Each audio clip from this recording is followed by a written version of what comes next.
Et là maintenant, on attaque le volet documentaire. On parlera séries et télé beaucoup plus tard. Et jeux vidéo. Parce qu'il y a un truc Et jeux vidéo. assez Et ça, étonnant ça dans l'actualité. arrivera en fin de... Ouais, on en parlera à la fin. Je vais la regarder tout de suite. Ouais, documentaire parce que il se trouve que d'un point de vue purement égoïste, en ce moment je regarde beaucoup de documentaires, donc je me dis qu'on va en parler. Et puis c'est comme ça aussi qu'on marche dans l'émission, hein, C'est très bien. on parle des trucs qu'on voit, dont on a envie de parler. Moi il se trouve que j'ai un peu réexploré, parce que j'avais déjà vu pas mal de films de ces deux gens-là, mais voilà, il y a deux cinéastes que j'ai un peu redécouvert cette semaine et dont j'aurais aimé qu'on discute. Là on va pas être sur une chronique écrite, hein, on va vraiment être sur de la discussion. C'est Raymond Depardon et Jean Rouch. Alors, a priori, pas de lien direct entre les deux, pourtant c'est plutôt le cas. Moi j'ai revu Fait divers par exemple de Depardon qui m'a beaucoup frappé. Alors Depardon, pour resituer, photographe qui commence par le photoreportage, qui commence en tant que journaliste, il a travaillé pour Libération notamment, et puis après il s'ouvre en fait sur tout un tas de pratiques et ça devient un très grand documentariste.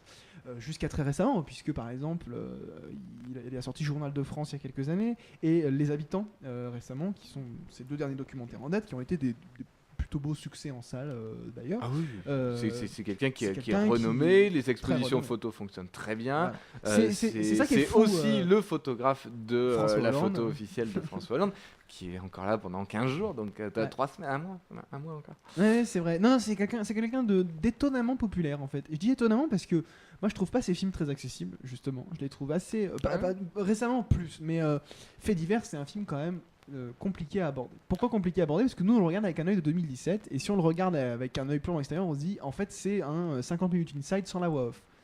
Et en fait c'est ça qui est prodigieux, c'est qu'il fait avant tous ces reportages télé un documentaire qui va au plus proche de la police, puisque Fait divers c'est en fait un film qui se centre sur ce qu'on appelle les mains courantes et qui va filmer un commissariat, l'équipe d'un commissariat du 8e arrondissement pendant un mois je crois, et en fait il va capter des moments et en fait il va restituer ça dans le film. C'est-à-dire que c'est un film qui est fait de moments, sans commentaire audio, sans que Depardon n'intervienne. Il va filmer des policiers qui vont faire face à ce qu'on appelle les mains courantes, c'est-à-dire des délits, des petits délits, pas si petits que ça parfois d'ailleurs, et il va filmer les réactions des victimes et des policiers. Et ce qui est absolument prodigieux, c'est que un des enjeux du travail de Depardon en documentaire, que ce soit en photo, parce qu'il fait de la photo documentaire, que ce soit en photo ou en cinéma, c'est la notion de distance. Pas uniquement de distance physique, c'est pas la question uniquement de à quelle distance métrique je me place de mon sujet, de ce Bien que sûr. je filme. C'est une question qui est de cet ordre-là, mais doublée à une question de distance morale. C'est-à-dire que Depardon, il va toujours se poser la question de quelle est ma place en tant que cinéaste pour capter et restituer le plus justement possible ce que je vois. Et ce que je filme du coup. C'est ça qui est génial, et dans Fait divers ça marche très très bien parce que il va filmer sans jamais prendre parti. C'est-à-dire qu'il va jamais montrer les flics comme des connards ou comme des gens géniaux qui rendent service à la population. Il va filmer ce qu'est le quotidien d'un commissariat. Donc parfois, on a les flics qui se comportent de manière odieuse, notamment face à cette femme qui vient porter plainte pour viol. Une séquence glaciale. Ouais. Et en même temps, on n'a pas de prise de parti. On se dit pas c'est des ordures. On se dit juste on est face à un engrenage. Et au final, ce que Depardon filme, je crois, c'est des institutions en fait. Il filme pas vraiment des êtres humains dans leur individualité. Il va pas prendre parti pour des personnages particuliers. Non. Il va le faire dans d'autres films, où il va se concentrer sur des figures précises. Mais là, dans Fait divers, ce qu'il filme, c'est l'institution en fait. Et c'est ce qui pose problème finalement dans le film, puisqu'il a beau pas prendre parti, on est obligé de constater l'incompétence des policiers et puis tous les problèmes que l'institution pose face à certaines affaires, notamment cette question de viol, qui est une séquence absolument hallucinante où ça dure quelques heures, on relâche tout le monde dans la nature en signant un bout de papier, quoi. En gros, c'est quasiment fait à l'amiable. C'est ça, c'est exactement ça. Et c'est là où je trouve que Depardon il est très fort en se posant cette question de distance, c'est qu'il trouve la bonne distance morale, la bonne distance physique pour être au cœur de l'événement et avoir assez de recul pour être dans un statut d'observateur et ne pas prendre parti et surtout laisser au spectateur la place de se questionner. Moi c'est ce que j'aime dans le cinéma de Depardon, c'est que contrairement au cinéma de Michael Moore que je commence à détester de plus en plus pour ça, on est libre d'observer ce qu'on voit. On est libre de penser, ça c'est un fait, on est libre de penser face au cinéma de Michael Moore, mais face au cinéma de Depardon, on est libre de voir. Et moi, c'est ça que j'aime beaucoup dans son cinéma, c'est que finalement, il n'impose pas une vision, il nous en propose une finalement. Bah, bon, c'est clair que j'ai oublié de remettre ma ceinture. Je dis tout. J'ai plus Sans de filtre, concession. plus de filtre. Pour moi, pour moi, le documentaire ne peut plus être sans tourner de cette manière-là. C'est-à-dire que maintenant, je fais vraiment plusieurs catégories de reportages. C'est-à-dire que, effectivement, la télévision, aujourd'hui, nous donne une quantité de documentaires, tous plus intéressants les uns que les autres. Plus reportage que documentaire d'ailleurs. Qui sont, du coup, effectivement, du reportage. Et effectivement, aujourd'hui, quand le réalisateur entre dans le champ, on est plus dans le reportage. Alors après, il y a vraiment deux types de documentaires. Puisque là, la série que je prépare, je serai dans le champ. Donc, du coup, automatiquement, Il y a un travail de mise en scène. Ça va à l'opposé de ce que je viens de dire. Mais c'est qu'il y a vraiment deux types de documentaires ensuite au cinéma. Il va y avoir le documentaire, effectivement, où on va défendre un sujet, ou finalement quelque chose qui va assez écrit d'ailleurs, même les films de Pardon sont souvent très écrits, puisqu'il va aller obtenir ce qu'il a envie, mais il va y avoir donc effectivement le documentaire qui va être par exemple comme le Merci Patron, des choses comme ça, effectivement, qui sont aujourd'hui dans une sorte de lignée de Michael Moore, mais qui peuvent aussi se rapprocher du travail que fait Élise Lucet dans Cache Investigation, des choses comme ça aussi, ou maintenant même L'œil du 20h, des choses comme ça qui... Il y a un côté très démagogique. En fait. Qui se rapproche, que je trouve assez intéressant, en tout cas dans ce qu'il va défendre et pour aller au fond des choses. Mais voilà, en fait... Il y a plusieurs types de documentaires. Il y a le documentaire d'action, le documentaire qui est là pour dénoncer des choses, le documentaire qui est là pour vraiment défendre des thèses, ou en tout cas avoir des sujets, des sujets qui dépassent le commun des mortels. Et donc effectivement, chez Ruffin, on n'a pas bien le choix d'un moment donné d'avoir une intervention vraiment de la caméra, on va dire, même au-delà du personnage. Et chez Depardon, et moi c'est ce que j'aime, et quand j'ai tourné avec les jeunes, c'est aussi ce que j'aimais. C'est-à-dire que chez Depardon, il n'y a pratiquement jamais de face caméra. Ça arrive une ou deux fois dans certains films, mais sinon, on est dans la vie. Bon, même s'il y a des faces caméra effectivement qui sont extrêmement dans la vie moderne, qui sont magnifiques, mais différents. Mais sinon, il arrive à être là, à se faire pratiquement oublié, et finalement à nous donner des tranches de vie qui sont sans doute vraiment magnifique. Et là, l'école striptease découle exactement de ça d'ailleurs. C'est sans Depardon, il n'y a sans doute pas striptease.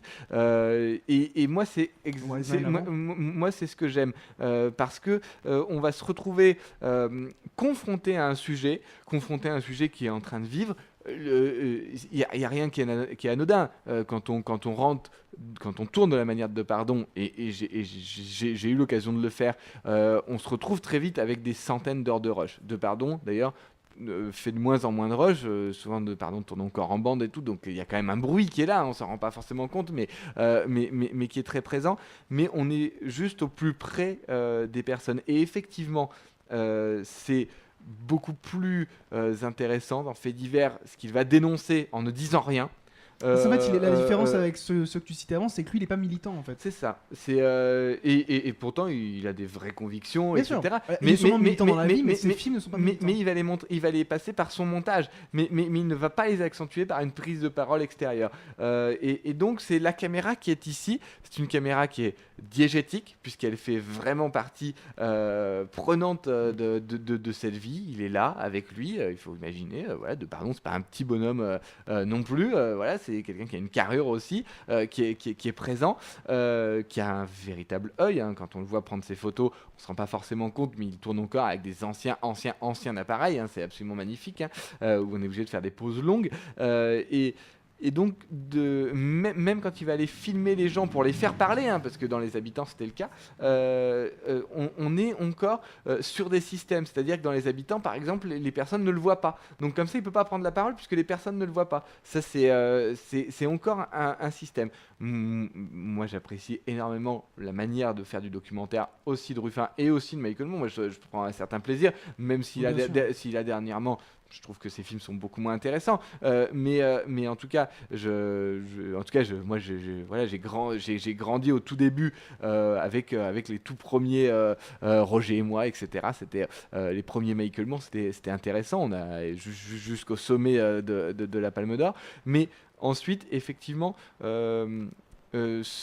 La sensualité aussi, hein, que les images de Depardon peuvent avoir, la gentillesse, le fait de ne pas juger les gens, même si par son montage il va amener son œil, hein, son œil, c'est où est-ce qu'il pose la caméra et comment est-ce qu'il monte ces images là. Et sur 150 heures de rush minimum, on va se retrouver peut-être avec une demi-heure, 20 minutes, voire une heure de film. Effectivement, il y a un vrai choix de fait, mais ces films sont juste magnifiques. Il n'y a qu'à voir le film sur la campagne de 74 de Giscard qu'il a interdit. Je sais plus, le film est dû sortir en 95 ou quelque chose comme ça.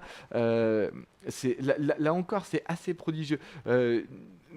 C'est assez rare de pouvoir se dire que n'importe quoi que fasse Depardon, je l'aime.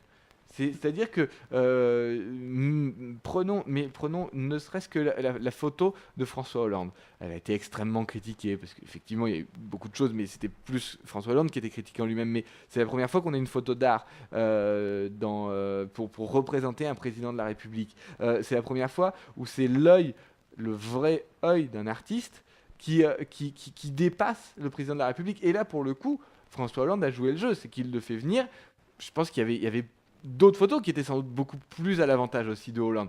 Mais à ce moment-là, on est sur cette photo. Et maintenant qu'on arrive en fin de quinquennat, avec tout ce qui a pu se passer autour, cette photo, elle dit beaucoup de choses. C'est-à-dire d'un homme en mouvement mais immobile. Donc c'est-à-dire quelqu'un qui veut aller de l'avant mais qui finalement ne peut rien faire et bouge pas, avec en arrière-plan assez flouté l'Elysée, mais extrêmement loin finalement.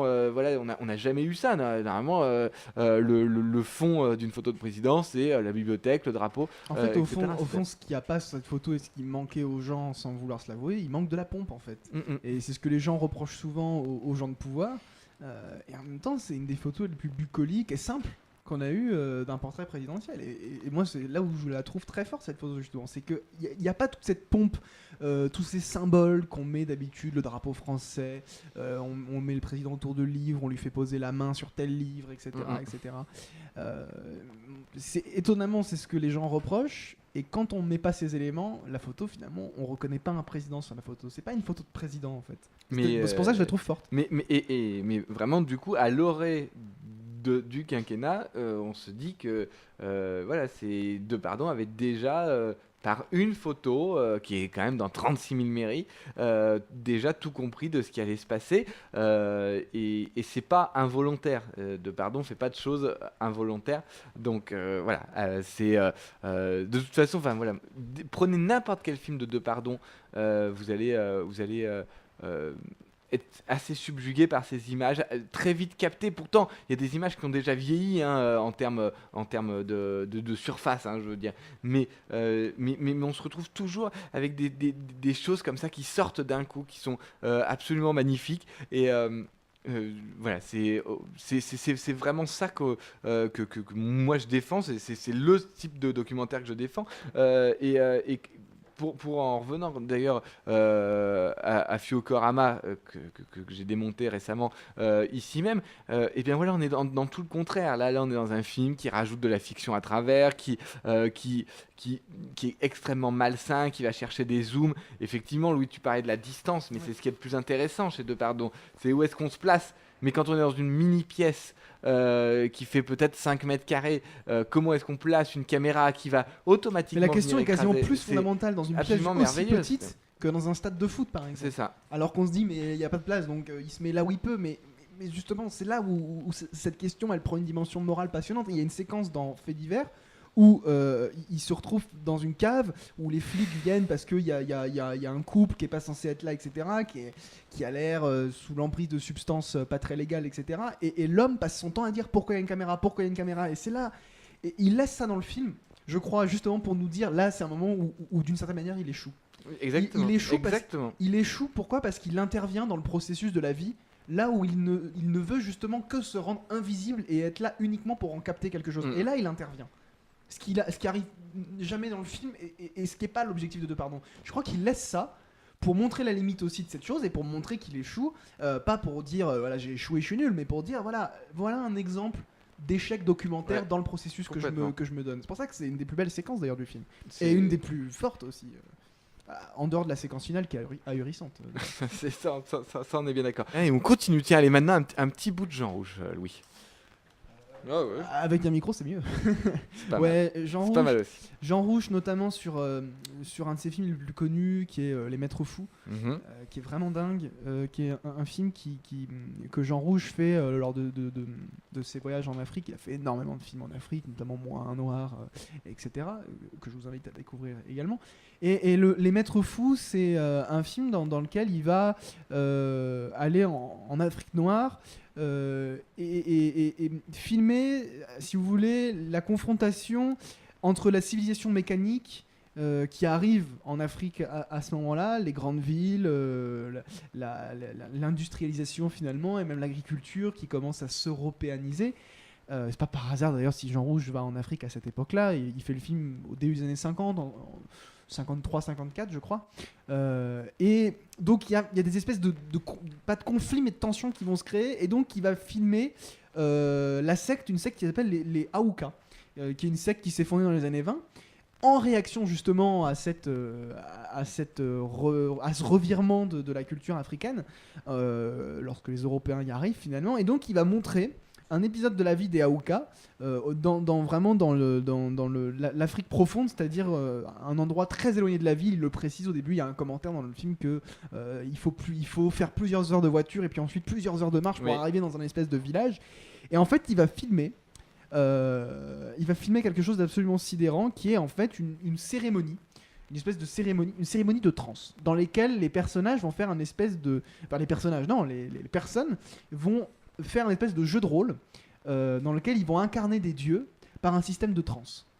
Et alors là, on assiste à une des choses les plus ahurissantes qu'on peut découvrir en tant qu'Européen. Et alors c'est un film qui fait du bien, pourquoi ? Parce que Jean Rouge, c'est le grand cinéaste de l'ethnologie, c'est le grand cinéaste de l'anthropologie, c'est-à-dire cette époque où les intellectuels scientifiques vont dans les pays découvrir les cultures différentes en se posant la question du relativisme culturel. C'est-à-dire qu'avant, on avait la colonisation, c'était le grand blanc supérieur qui va coloniser le noir pour l'aider à s'en sortir de sa condition. Le travail anthropologique, il est tout à fait différent, c'est de dire mais finalement on va étudier les cultures pour ce qu'elles sont, sans faire de hiérarchie. Et pas se dire que nous on est supérieur parce qu'on a des voitures, etc. Mais questionner les cultures, voir comment elles se sont développées historiquement, voir comment elles existent et comment elles fonctionnent. Et donc il va filmer avec un regard cette fois totalement extérieur, c'est-à-dire qu'il va pas du tout prendre part, contrairement à Pardon, à ce processus, il va vraiment le filmer de l'extérieur. Et il va filmer ce système de trance. Et en gros, les protagonistes, les Aouka qui prennent part à cette cérémonie, sont pris de transe. C'est-à-dire qu'ils vont se mettre à baver une espèce d'écume blanche qui sort de leur bouche de manière terrifiante et ils vont être pris de gestes totalement inhumains. Et en fait, ce que je trouve génial dans le film, c'est qu'au-delà de la mise en scène qui est vraiment élaborée, c'est presque du tourné monté. C'est-à-dire que Jean Rouge, il filme en général que les plans qu'il va utiliser. Donc les plans qu'on voit, c'est quasiment les plans filmés en fait. Il jette très peu de choses, contrairement à Pardon. Il est vraiment dans ce système de filmage pour être vraiment au cœur en fait de la chose et vraiment pour se forcer à filmer les choses décisives et les choses qui vont traduire ce qu'il veut nous donner du réel qu'il est en train de capter. Et ce qui est ahurissant en fait, c'est que c'est un film qui fait du bien parce qu'on se dit mais en fait on n'est pas prêt pour un certain nombre de choses. C'est-à-dire qu'on n'est pas dans du surnaturel, pas du tout. On est dans une séance de trance, mais ça on connaît pas ça en Europe en fait. C'est un truc qu'on connaît pas parce que Ça fait C'est quelque des chose qui est années. extrêmement étrange. Ça fait des années qu'on a rejeté ce genre de pratique en réalité. Au nom d'un anti-obscurantisme primaire, au nom ça a été une espèce de chasse aux sorcières. Au fond, c'est ce qu'aujourd'hui on range derrière le terme d'ésotérisme, qu'on moque un petit peu. L'ésotérisme, c'est pas que des gens qui tirent les cartes et qui vous disent que les fantômes existent. L'ésotérisme, c'est tout un rapport aux sciences occultes. Mais dans sciences occultes, il y a science. Finalement, ce que vivent les Aouka, c'est une expérience qui, eux, vivent comme étant quelque chose de transcendantal et de spirituel et surnaturel dans la mesure où le but, c'est d'incarner des dieux. Sauf que quand on voit le film, on est obligé de constater qu'ils sont pris de convulsions et qu'ils bavent quelque chose de blanc qui est absolument inhumain, etc. Donc en fait, ils atteignent ce stade qu'on appelle la transe. Eux, ils l'atteignent à travers un jeu de rôle qui est quasiment un rituel théâtral. Et c'est ça qui est fascinant. C'est finalement, on est dans un jeu de rôle, comme un peu moins noir d'une certaine manière, où Jean Rouge fait incarner des personnages et finalement on sait plus ce qui est vrai ou non. Et là c'est pareil, avec un système de transe. C'est-à-dire que le corps va finir par prendre le dessus sur cette incarnation et il y a un brouillage complet entre ce qu'est réellement le Aouka et le dieu qui va incarner. Je vous invite vraiment à voir ce film parce que non seulement il pose des questions anthropologiques passionnantes, mais en plus il pose des questions sur cette approche très spirituelle qu'ont certaines civilisations que nous on n'a plus du tout et que souvent on a tendance à moquer un peu. Ça fait un peu relativiser. On se dit qu'il y a une puissance derrière tout ça qu'on a trop longtemps négligé, qu'on a vraiment mis de côté. Moi je pense qu'un Européen il peut même pas accéder à cette transe parce qu'il est trop vacciné finalement contre ça, contre cette forme de spiritualité.